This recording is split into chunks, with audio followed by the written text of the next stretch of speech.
has to make way for the new. After the abject performance in the World Test Championship final against Australia, the process of transition needs to begin sooner than later. So what will that transition be like? Who are the young players that will replace the seniors? India's tour of the West Indies is not just the beginning of a new World Test Championship cycle, it is also the beginning of that transition phase in Indian cricket. Jamie Orta is here on the show, as is Vedam Jaishankar. Both of them join us here. Both have strong opinions on this issue of senior players and how they should be dropped. We will focus on their replacements. Also, not just for the test matches. What is India's plan for ODIs and T20Is? Jamie, Vedam, put your selector's hat on and tell me, how would you be approaching the three squads for West Indies? Let's begin with test matches. Jamie, you start and then I'll come to Vedam. Yeah, good evening, Maya. Good evening, Vedam. Ideally, you would have to press that reset button and you would have to make some changes for the main reason, just to my mind, is that because you have a new WTC cycle starting on July 12th with that first test match. And I think every such cycle, and I'm speaking from the perspective of watching a team which had dominated Test cricket for 5 years leading up to that first WTC final, but then which had a horrible time in that rain hit final, and then a team which its standard dipped, but it still won a lot of matches and did most things right to reach the second consecutive WTC final. But the abject performance in that final, allied with the struggling form of at least three batsmen and two pace bowlers, to my mind requires some kind of change. And I know you raised Rohit Sharma's post-match quotes on this show a couple of days ago, saying that where Rohit Sharma said that he very much intends to be at Lord's 2 summers from now at the 2025 WTC final. Are all of us convinced that he can and will be there? I don't think so. At least I'm not, because while his batting may be decent numbers-wise, average of 43 during this cycle, the captaincy, to my mind, it's not just about this final. There have been certain instances where the captaincy has left me at least scratching my head, wondering what is going on. That's one aspect. We have Ajinkya Rahane, who's at the last stage of his career. I think Chiteshwar Pujara is even closer to that last stage. We might have, I don't know, we might have seen the last of him. And then Virat Kohli is averaging 29 from the last 4 years, and not too many people are asking questions why he's still in the team. That's the batting. Then of course you have someone like Umesh Yadav, who's 35, struggles routinely, more or less, outside of India. There's question marks there. Shardul Thakur is 29, 30, I believe. He plays mainly at home. So all this put together leads me to believe that yes, the change should come, but I'm not so convinced, Maya, that it's going to come for those two tests in the West Indies, where India, frankly, for the longest time have beaten the West Indies, at least for the last 17, 18 years. So yes, change is required. Will it come from July 12th? I'm not so sure. Okay, let's also get Vedam in. Vedam, Jamie's saying not so sure with the changes, doesn't think that they're going to be wholesale changes. What are you expecting from the selection committee? And if you were the selector, what would be the changes that you'd see or you'd like to see in the test side? See, what we should really do, Meha, right now is look at the West Indies tour. Is it a glass half full or a half empty glass? That's how we should look at it. And I would really look at this particular tour that is coming up as a golden opportunity. Somebody would say give the seniors a second chance, but giving them a second chance is actually like giving them a fourth innings, not just a second chance, because against the West Indies, in West Indies, it's a great opportunity for you to build your next cricket team, your next line of your defense, your next cricket team. And I think in the recent past, we have not had this kind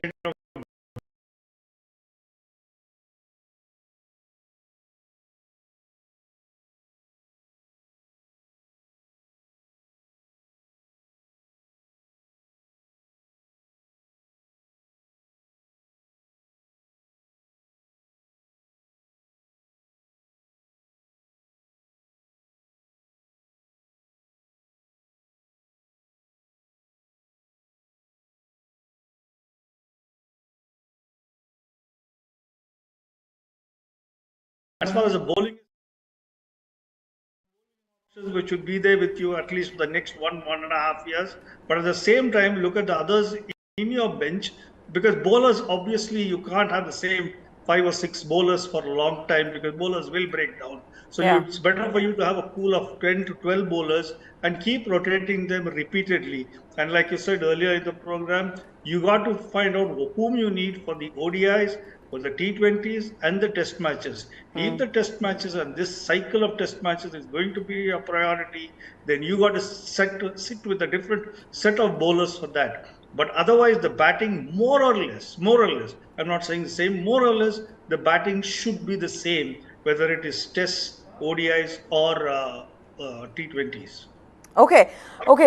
This is a question that I'm putting to all our viewers as well. What do you think should be the changes in this in the Indian squad to the West Indies? Do you see some of the senior players, their names, should they be dropped? Should they continue to be part of the team? Do let us know in the comment section below. Now, the big question is, will Rohit Sharma captain India in the tests and ODIs at the Caribbean, or will he be dropped?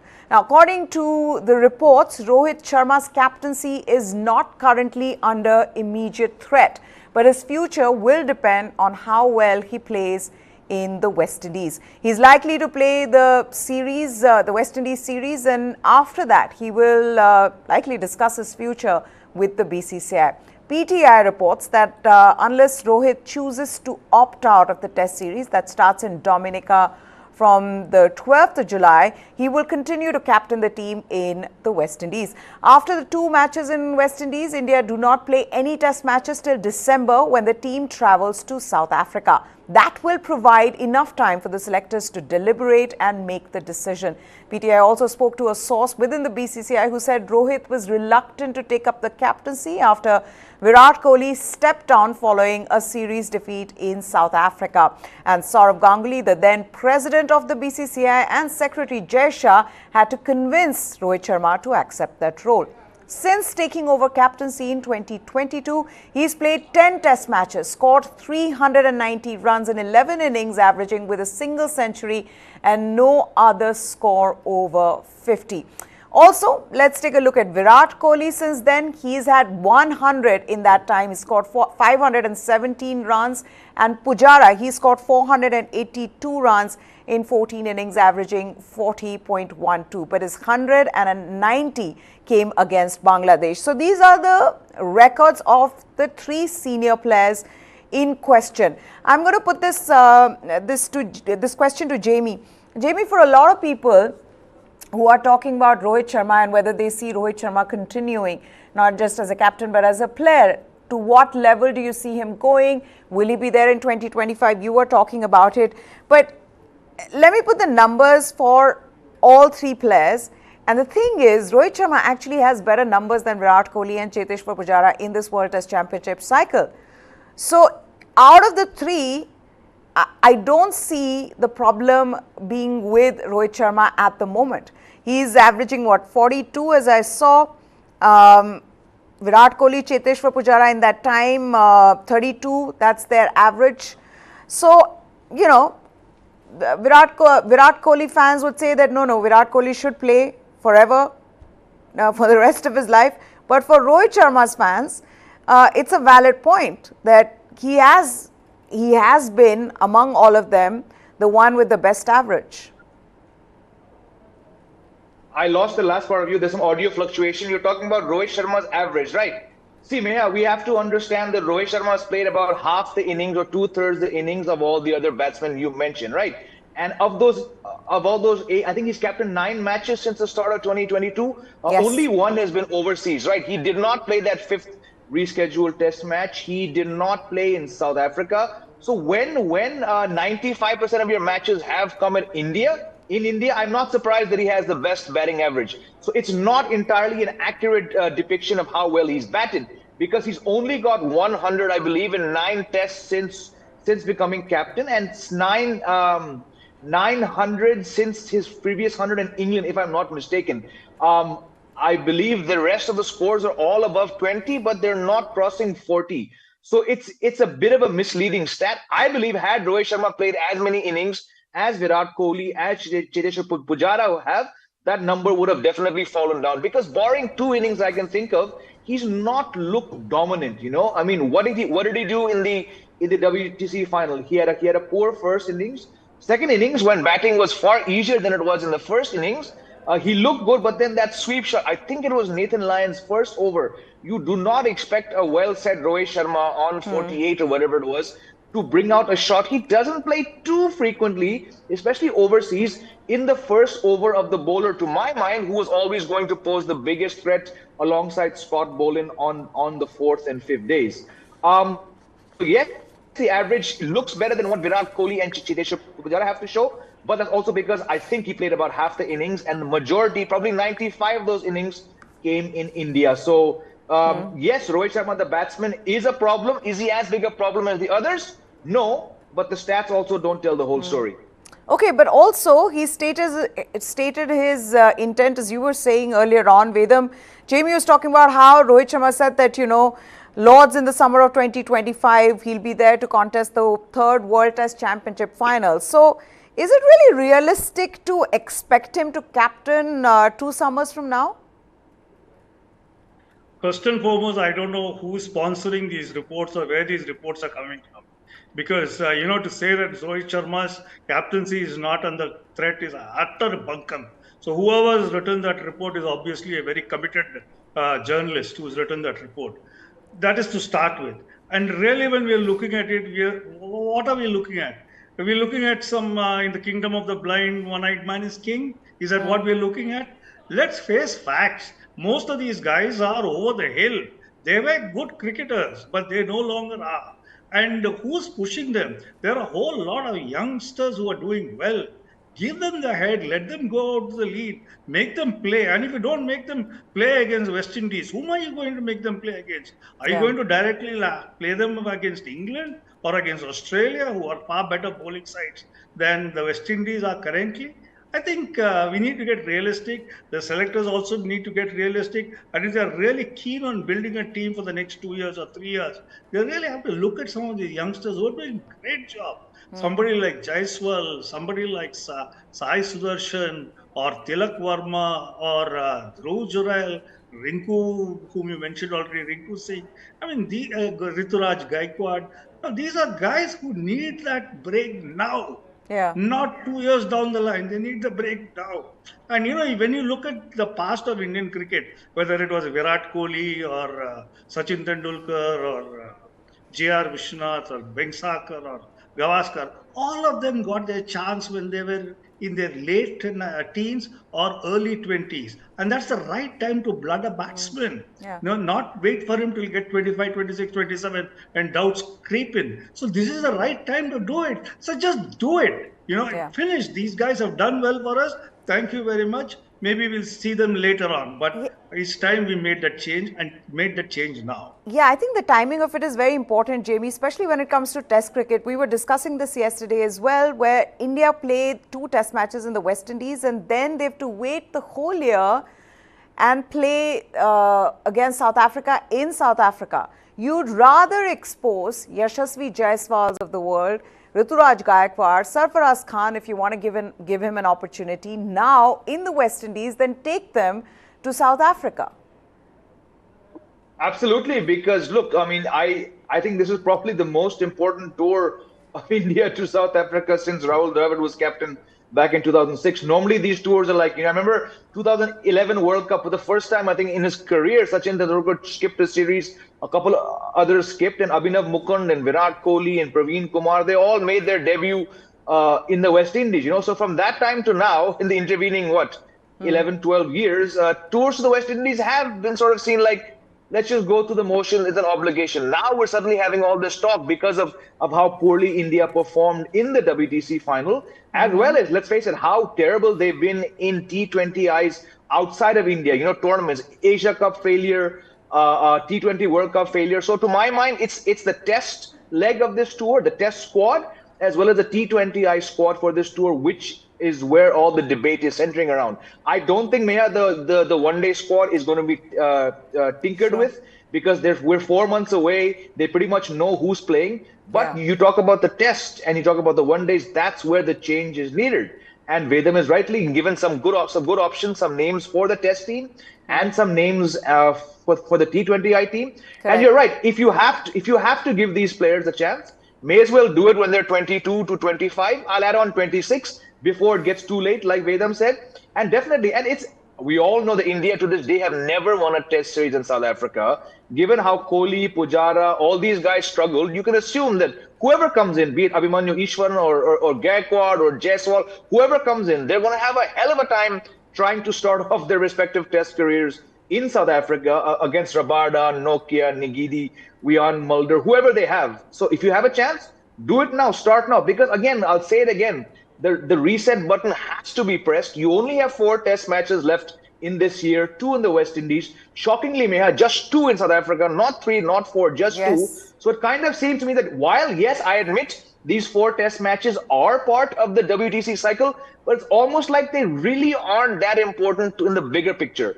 So I'm on the same page as Vedam. Throw them in now and see what happens. Yeah, well said. Now, what about Ajinkya Rahane, though? Given how he batted at the Oval, does he deserve further chances? I would think so, Vedam. But do you agree that I know he got back? I also would give him more credit for having gone back to the grind of domestic cricket, scoring runs there, and then coming back. And he was given an opportunity because clearly he was the most experienced one. And it seemed like this would be a one-off opportunity for a one-off W Test Championship final. But the way he batted, he clearly was the best performer. Do you see him being given more chances? Does he deserve it? See, Meha, I look at it this way. If you're trying to say that you mean business, you might as well start with Ajinkya Rahane. Do you really mean business? Now, let's look at it this way. When Sachin Tendulkar was your primary batsman, you had people like Rahul Dravid, Virendra Sehwag, and VVS Lakshman to bat around him. Okay. Then there was a secondary batsman like maybe Saurav Ganguly or somebody else like that. When Virat Kohli was your primary batsman, all these people were around, but they were not the main batsmen. They just couldn't bat. If they had if they had batted as well as Kohli or close to as good as Kohli, India would have been better served. Right now, Rahane is the part of the problem because he has this habit of scoring once in 5 matches or once in 7 matches and then hanging on for the next 7 matches. If you cannot send a message that you mean business by clinging on to somebody else, the best way to do it is sweep clean. Tell him, thank you, you have done well for us, but we've had enough. We've had enough of these commentators saying that every time there was a catch dropped in slips, they would say if only Rahane was there, he would have taken that catch. I mean, he was not playing. Why are you talking about him? It's the same way we're looking at it. He has had his chances. He's done well in the Oval Test. He was expected to do better, but nevertheless, he's done well. Fine, thank you. But just because you've done better than the others doesn't mean you can carry on for the next 2 years. His use by date is over. It's behind him. And thank you. Let's get on with a fresh new team. Okay. What about the fast bowling resources then, Jamie? Shami is 34, 35. Siraj is 29. Shardul, 31. Umesh Yadav is 35. Jaydev Unadkat is 31. You look at the most recent India A tour in December to Bangladesh, the pace options were Umesh, Mukesh Kumar, 29, but not young, Navdeep Saini, 30. Then there is Atit Chet, who was 26. I'm wondering, where are the young fast bowlers in this country? A good point you raised. There are young fast bowlers, but it saddens me to say that they're probably not ready to play Test cricket, and probably they're not playing as much first-class cricket as should be. I mean, I was looking at the stats of on my YouTube channel. We're having a discussion along these same lines about the future. And a lot of people said, why is Arshdeep Singh not being considered? Why is Umran Malik not being considered? And I get where the fans were coming from, because they've seen a lot of these two players in the IPL, of course, but scattered for the last 15, 18 months through India's white ball squads. And I had to tell people that Arshdeep Singh has only played 5 first-class matches in his career, and he's been playing for a long time. Umran Malik, I believe, has played 6 or 7 matches. So the two of the most promising white ball bowlers to play for India in the last 12 months are not playing first class cricket, how can they be viewed as possible test bowlers? And all the ages you mentioned, had these been batsmen, you could say, oh, there's that old saying that a lot of test batsmen peak after 30. Not the case of fast bowlers, and definitely not the case of Indian pace bowlers. Prasidh Krishna, like I mentioned on yesterday's show, he played a handful of white ball matches. He was part of the test squad. I really hope he gets back, because he's someone, again, not a spring chicken, but he's got a smart head. He's tall. He can bowl 140. I hope we get him back. But again, like you said, if Mukesh Kumar is 29, I believe also Mohammad Siraj, the most promising bowler, is also going to be 30 in a few months. So the youngsters, to my mind, seem to be doing more well in white ball cricket, be it Yash Thakur, Mohsin Khan, Avesh Khan, Akash Madhwal. These are the names which come up because we've watched them bowl very well and pretty quick in the IPL. But are they playing as much first-class cricket? If they are, what are their records? It just goes back to what we discussed yesterday and day before, that golden era when India A teams were touring overseas. The fact that Mohammad Siraj got 15 competitive India A matches, from which he got about 70 odd wickets, that's not happening. And again, that is the BCCI to hold at fault. That's whoever plans those emerging tour players, the emerging tours. You need those players, because let's face it, the Ranji Trophy standard is not the best, and there are no tearaway quicks coming through. So I know we dedicate a lot of space on this show going after the batsmen and hauling them up. While the bowling perhaps is not as big a problem, Meha, it's also definitely an issue that needs addressing, because Shami is 35, just didn't look fit, no, during this the WTC final. And will he be playing all three formats? That's the other question. Are you expecting Mohammad Shami to be playing all three formats? No, but because of injuries to others, I mean, look, Mohammad Shami was dropped by the during the World Cup. Mohammad Shami wasn't in T20 plans. Mohammad Shami, the team had moved on from him in ODIs and especially in T20s. But one injury to the best fast bowler that the country has, and suddenly Mohammad Shami is being recalled on his experience. What did he do in the T20 World Cup in Australia? Not a blooming thing. But because he has experience, and because, let's face it, Jasprit Bumrah is not going to play Test cricket again, he's running against time to be fit for the One Day World Cup. This is why Mohammad Shami will become the leader of India's attack at the World Cup. And to my mind, it's richly deserved, but it's also problematic. Yeah, I also think that was that just a phase, Vedam? Was that just a phase where we just saw a lot of good fast bowlers coming through and we said, wow, and India's dependence in the recent times on their fast bowling resources overseas, especially the way they came good. Yes, Jasprit Bumrah was a huge part of it, but some of the others as well. I mean, I remember Navdeep Saini's story. What seems to have gone wrong? Do you think that was just a phase? Because at the end of the day, the pitches that they are playing on in India do not help them at all. And so maybe that was, like I said, that was just a small period where they were doing well. And now suddenly we're in this situation where there are no good fast bowlers for Test cricket. Or they're injured, the ones that are there. I think Jamie hit the nail on the head when he said that age is not so important as far as fast bowling is concerned. I'll tell you why it's not very important. A bowler, any bowler, whether it's a fast bowler or a spinner, needs to bowl about 500 overs a year, annually, 500 a year, and get into various situations. When I say various situations, there should be situations where he'll run through teams. There'll be times when he'll get a battering, There'll be times when the wicket doesn't help him and, he just has to bowl a, holding spell. No, these are learning experiences and a bowler needs to go through that year after year. So by the time he would have fully matured, he would be about 27, 28 to understand what it is to go through a bad session. What it is to go through a session where so many drop catches are there, or the umpiring decisions go against you, or you get bashed, and you come back. That's important, and you come back. Yeah. Now, for that, you need a little more years. It's okay to say that you need a 21-year-old tearaway or 22-year-old tearaway, but they're not going to really help you. They need to be helped all the time. But when you're about 27, 28, when you've gone through a lot of these emotions, a lot of these situations, then you're a little more of a toughened, seasoned professional. That's why this year, when the new Karnataka fast bowler with Kaverappa, he's come through for Karnataka very well this year. He got picked by Punjab team, but I was hoping that they wouldn't play him, and luckily they haven't played him because I think IPL would have ruined his progress. Maybe next year he'll be ready and he'll do a lot more. He's tall, he's quick, and he's very impressive. And if Prasidh Krishna can get over his foot injury, and I think they'll make a great pair. Likewise, I think we need a larger pool of fast bowlers. It's not enough to have about 4 or 5 fast bowlers. Fast bowlers will break down. It is there in their DNA. You need, especially like you mentioned, bowling on Indian pitches, Indian climatic conditions. The soil is hard.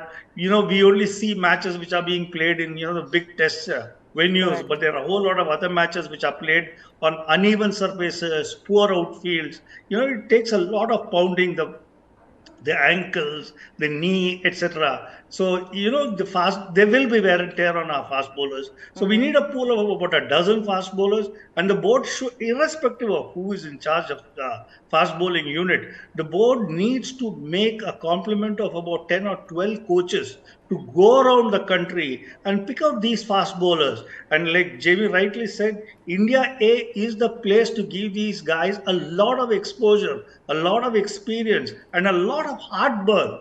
Heartburn is an absolute must for a bowler. Without heartburn, no bowler, spinner or fast bowler will ever learn anything. So you need to get that done, and the sooner we do it and have a wider pool of bowlers, the better for Indian cricket. Okay, now there's another bit of news that came today, which is the news on KL Rahul's recovery. The senior India batter is at the National Cricket Academy, and he's started his extensive rehabilitation program after he underwent a thigh surgery in the UK recently. Rahul's aiming to come back during the Asia Cup in September, which is just before the ODI World Cup. Rahul captained Lucknow Super Giants. He was injured during the IPL this season. He had to pull out of the tournament and the World Test Championship final after a thigh surgery was advised. He posted pictures of the NCA on his social media account with a tweet saying home. KL Rahul has been a key player for India in all 3 formats, but has been under scrutiny due to his slow strike rate in limited overs cricket for some time now. Even before he got injured in the IPL, he was criticised for his slow innings that cost LSGs the game when they were chasing 213 against Royal Challengers Bangalore. So he started his intensive rehab program, and I just somehow feel, Jamie, the way, first of all, this story has been put out, and on top of that, him saying that he started this rehab so that he can get fit and ready for the Asia Cup, that's problematic. And why that is problematic is this assumption first that you'll be taken in as soon as you're fit. And also that even if you are fit, do you come in the Asia Cup? Is that the place to test out whether you're fit enough for the World Cup? That's the problem with all of this. I'll be very honest. The format in which KL Rahul, to my mind, has the most to offer India is the one-day format. I think he's become, through, I don't know the reason, because we've all scratched our heads, he's become a misfit as a T20 opener, and in tests, the record after a lot of test matches is not desirable. But you look at his one-day stats, man. He's only played 54 one-days. He averages 44. He's got 5 hundreds and he's got 11 or 12 50s. More importantly, whenever the team has given him the keeping role, that average and the strike rate go up. So if there's one format where I would really like to see KL Rahul playing, it is in the one-day format, especially in a one-day World Cup year. But the team made this mistake last year. The same Rahul Dravid and Rohit Sharma combination, they rushed him back. They rolled out the red carpet when he was clearly, yes, he might have passed tests. He might have ticked all the boxes. He might have been given a clean sheet. But KL Rahul was not the KL Rahul that played the Asia Cup last year in a T20 format. And then he had a terrible time at the T20 World Cup in Australia. If the team makes the same mistake of, again, even if, and I wish him the best, he's a fantastic player. If he's past fit, a month before the World Cup, it would be a crime to bring him back, especially as your keeper. Because look, Shades of Rahul Dravid in 2003 when he was asked to do the job in 1 days at the World Cup. He did the job there. No coincidence that now two Rahuls are now, I mean, before the injury, the other Rahul had asked the other Rahul to do the job. I Yeah. get the parallels, but coming off Meha 3, 4 months away from competitive cricket, batting, keeping in a World Cup year, it would be, to my mind, a mistake to bring back KL Rahul so soon. No matter if he scores even 300s in the Asia Cup, it's too risky. What if the ligament tears up? Any risk? You're down a key player, someone who put the hopes of keeping as well. So, like I said, I wish him all the best. I would love to see him. I think he has a lot to offer India for years to come in the middle order of the ODI squad. But considering how tough the road ahead for him is to get fit, too close to call for the World Cup. Also, I don't know, the seriousness of this injury, there's surgery, there's going to be, of course, a very intense rehab, the time that he spent away from cricket, Vedam. For India, should they be looking at two wicketkeeper batsmen now in the lead up to the World Cup? Because this is going to be a problem, right? If you are going to draft him straight away in and you're not sure of how his body is going to hold up. We saw what happened when he was rushed in the Asia Cup last time around, just before the T20 World Cup. It didn't go well. So is that what India should be looking to do from here onwards, two wicketkeeper batters in the team?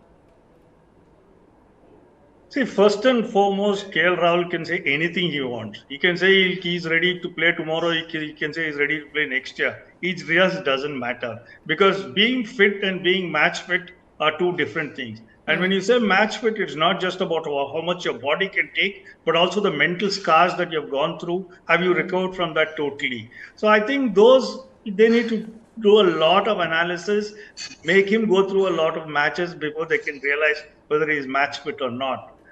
As far as two wicketkeeper batsmen are concerned, I think we are entering into a phase where a player, especially a cricketer, needs to be multidimensional. Not just as a batsman and bowler, he should also be able to keep wickets. So I think we need to look for these guys. Sometimes some countries like Australia were blessed with Adam Gilchrist. I mean, he was incredible, and now they've got that Alex Carey. So sometimes you're blessed with that. We had our Rishabh Pant in that. So we need to look at cricketers who can, if they can't fit in as a wicket keeper, they can play as a batsman. But if they play as a batsman, they can also keep wickets. So I think we need to look at multi-dimensional cricketers. And it's not a question of formula of two wicket keepers or one wicket keepers. We just need a better set of cricketers around. An interesting stat though, when he's played as a wicket keeper, his ODI batting average improves to 55 from a career average of 45, his strike rate from 85.7 to 97.61. Jamie, perhaps a reason why Dravid wanted him as the World Cup wicket-keeper batter? Yeah, absolutely. And Meha, these 20 odd innings where KL Rahul has played as a specialist keeper, he's actually got good scores. He's got 100, he's got 750s, and these have come, Meha, batting at 4, 5, 6. So when the numbers clearly show that a player is doing far more successfully in the middle order, and we know that Rohit Sharma and Shubman Gill are not going to be displaced. So in a perfect world, had KL Rahul not been injured, I'm all for him batting. And these runs have come in Australia, they've come in New Zealand, they've come at home. So it's a varied sample size of big scores: 64 not out, 75, 100, 90. So, and I'm saying you need to pick players based on what they've done and also form. That said, his strike rate has dipped because this confusing KL Rahul 3.0 has struggled with the strike rate, but he's still able to bat out times. He's helped you win matches, even though he's not been striking the ball like he was at the start of 21. But he's still a very, very valuable asset, But when he's not around, and like we did discuss, he's facing a race against time to prove his fitness. And like Vedam said, even if he is fit, are you going to give him 4 Asia Cup matches and decide? Yeah. He should be playing for Karnataka. The domestic season starts at the same time. I don't know when KL Rahul last played for his state. Maybe he should go back and start there, The team values him, and there's a lot of value in that man. Yeah. But it's just too much to expect him to come back to all he's gone.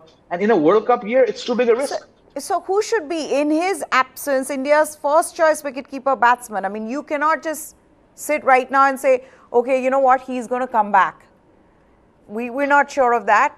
He'll go through his rehab. They'll figure that bit out. Like Vedam was saying, you know, fitness and match fitness is two different things. They'll run the tests. But in his absence, who is your ODI first choice wicketkeeper batter at the moment? To my mind, it's very simple. There are only two options. You cannot, 4 months away from the World Cup, Maya, you cannot pick a player who's just done well on IPL. Your two wicketkeeper batsmen in the absence of Rishabh Pant, number one, and KL Rahul, number two, are now your number 3 and 4 keeper batsmen. And they played a lot of white ball cricket over the past year. That is Sanju Samson and Ishan Kishan. Sanju Samson, after 10 career ODI innings, is averaging 66 at an average of 66 and strike rate of 105. Just last year, that average goes up to 71 and the strike rate to 106, I believe, if I got my numbers right. So that to me says that he is your number 1 keeper. Ishan Kishan probably stands to play more because of the Rohit Sharma connection and the fact that he's got more chances. But like I said a couple of shows ago, Ishan Kishan's stats are much better when he's opening. He's only opened in 3 matches and the stats are bloated because of that 210. When he bats at number 3, that's where statistically over a larger sample size, his numbers go up. But who bats at 3? A certain Virat Kohli. That leaves only Ishan Kishan to bat in the middle order, where he's averaging some 21 and the strike rate is nothing great, you know. So keeping that in mind, the public sentiments, these PR agencies that Vedam refers to, they probably want to see Ishan Kishan. But Sanju Samson, to my mind, because he's a floater and his numbers, the average and the strike rate are so bloody good, and they've come batting at 4 to 7. But to my mind, in the absence of Pant and KL Rahul, go for Sanju Samson. Okay. Let me also put this question to Vedam and then we'll talk about, because I don't see too many changes, given this is an ODI World Cup year. I don't see too many changes in the ODI squad from the last one that played against Australia at home. But yes, wicketkeeper batter being one because KL Rahul's gotten injured. Do you agree as well, Vedam, between Ishan Kishan and Sanju Samson, that Sanju Samson is a better choice? Yes, especially if we are talking about the ODIs, because the key in the ODIs is between over number 11 and over number 40. That's when you just have 4 fielders in the outfield. 2 things are required. You hit hard and you run like the hare. And I think Sanju Samson scores in both of those. He hits the ball crisply, very cleanly. He's also a good, energetic runner between the wickets. That's the batting and part of it. Keeping, of course, we're going to be playing in India, and if you're going to keep in India, I think he's got a better reach. You need a better reach because some of the wickets in India can be very dicey. They can bounce and get you on the shoulder. So that's one aspect. Another is the reach, both left side and right side. So I think in many ways, Sanju Samson will be a better fit than Ishan Kishan. Also, your lead spinner. I want to ask both of you, who do you see as India's number 1 spinner for the World Cup? Jamie? To my mind, purely Meha, again, on the basis of stats and form this year, it's Kuldeep Yadav. He remains India's most successful spinner in the one-day format. I think he's played twice as many matches as Yuzvendra Chahal has, which to my mind says that while Chahal might remain part of India's plans, and especially Hardik Pandya's plans for the T20 side, in the one-day side, I believe he's played 3 matches to 9 or 10 that Kuldeep has played. Again, you're not going to pick a spinner out of the pool. You're not going to look at the IPL. It has to be players who played the majority of your one-day cricket for the last 9-10 months, and based on his appearances and the numbers, to me it's Kuldeep Yadav. Okay, Vedam, what about you? See, it's the same argument that I throw between the 11th over and the 40th over. That's when you need to get wickets. When I meant wickets, you need aggressive spinners. You need aggressive bowlers. And for me, again, like an earlier argument that I threw about bowlers going through the whole gamut of emotions, Kuldeep Yadav has done his hard yards. You know, he has actually cried after bowling. You know, he got hit so badly. He's gone through that emotion. He's come back strong.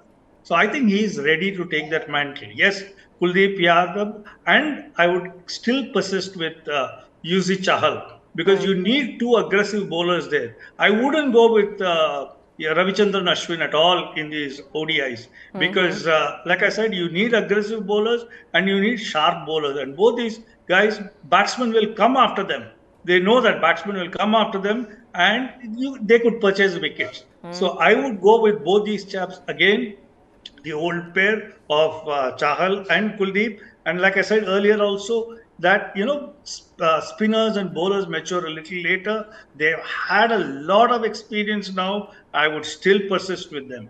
So those are the two frontline spinners that I would like for the ODIs. Okay, now Harbhajan Singh has come out with his own T20I squad for India, India's tour to the West Indies, and of course there are 5 or 6 uncapped players here.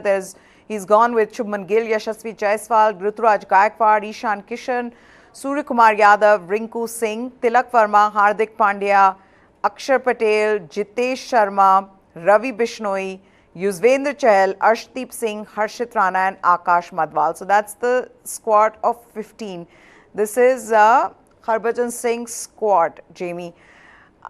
I like this squad, and I like this squad because you've rested some of your fast bowlers, which is important now in this World Cup year as well. There is no Mohammad Shami, there is no Mohammad Siraj there. He's gone in with new faces. This is what that needs to be done. Not only are you rewarding or you're giving some of the players who've done well in the IPL an opportunity, but this is out and out a young team. This is like a team that's looking forward to, or a team that can sort of give you a glimpse into the future of T20Is next year that India, the World Cup next year that India will play. And it's good that they try these players out now. Yeah, let's hope we see a squad that more or less resembles what Harbhajan Singh has put out. So 2 things, Meha, when I saw that squad. One, I think there's only 2 players above the age of 30 in Harbhajan Singh's squad. And this is something which I've said many times. A lot of people have taken me to task for it. T20 cricket needs to be, especially at this international level, needs to be a young man's game. I'm not talking about 19, 20, 21, but you do not want, and I'll say it again, you do not want more than 4 people above the age of 31, 32. And it's not about form. You just need a bit of the extra spark. Experience does not matter, to my mind, as much as it does, like we've been discussing, all 3 of us, how that experience, the hard yards that Vedam spoke of. To my mind, that is far more important than Test cricket and then one-day cricket. In T20 cricket, have a bit of fun, take some risks. Look at the kind of squad that was sent to South Africa in 2007. Yes, there were experienced players, but it was a bunch of rookies almost, Yeah. So that's one thing. The second thing is, I hope we can all agree here that whatever squad goes to the West Indies, I think the venue might change, but let's assume it's the West Indies next June. That squad, Meha, is not going to be shaped on next year's IPL, because next year's IPL will be halfway through by the time the squads have to be submitted to the ICC for the T20 World Cup 2024. So the majority of next year's squad has to come from what's existing right now and what has done very well in this year's IPL. You've given yourself 12 months. Rohit Sharma would probably not play again. Hardik Pandya, like we've been talking about, will lead this team. Yeah. Pick the success stories like Harbhajan Singh has done, and I think we'll all be on the same page here. Absolutely. Pick the success stories from this year's IPL, give them ample chances, give them 11, 12 months of scattered T20 performances, and do not look at how these players fare in next year's IPL, because the names could change, someone else could come up, but when you have to announce a squad halfway through next year's IPL, you'd be a fool to change the dynamics and bring in someone else who's done well. Hence, Yashasvi Jaiswal, Ruturaj Gaikwad, Ravi Bishnoi, he's my favorite young leg spinner going around. Rinku Singh, bring in these players. And I just wish once more that Prasidh Krishna had been playing cricket, because he would have been a shoo-in for this squad as well. Yes, Prasidh Krishna hopefully makes a comeback quickly. He is injured at the moment and I think is undergoing rehab. But thank you so much, Jamie Alter and Vedam Jaishankar. We're going to wrap this up. Though, Jamie, I'll be surprised if next IPO is not taken into consideration.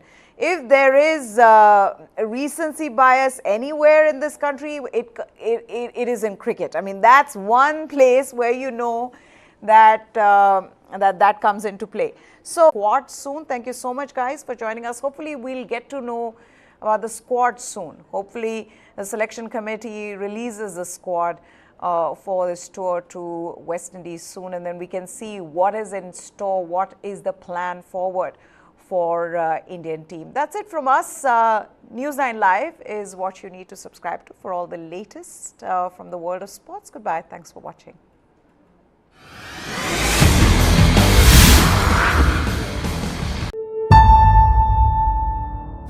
Three, two, one, now.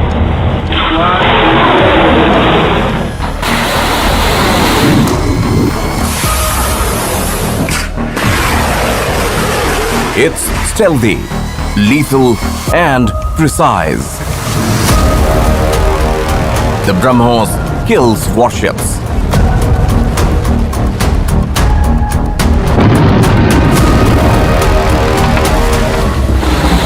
It flies 3 times the speed of sound. Once it acquires the target, it can cut through a warship like a hot knife through butter.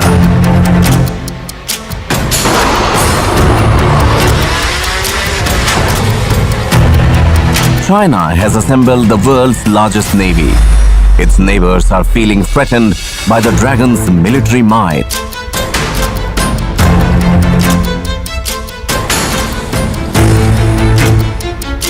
Many of them are turning to Brahmos to enhance their firepower.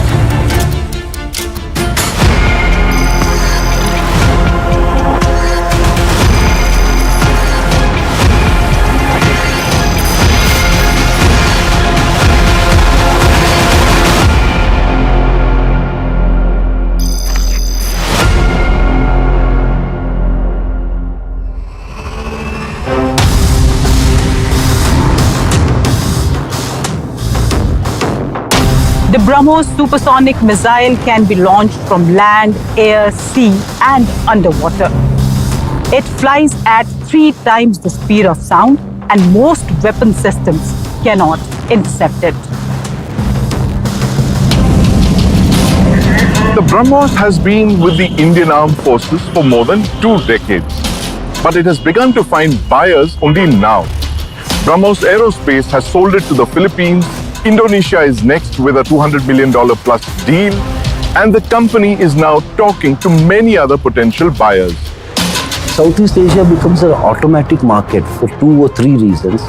Number one is, of course, India's policy to look east.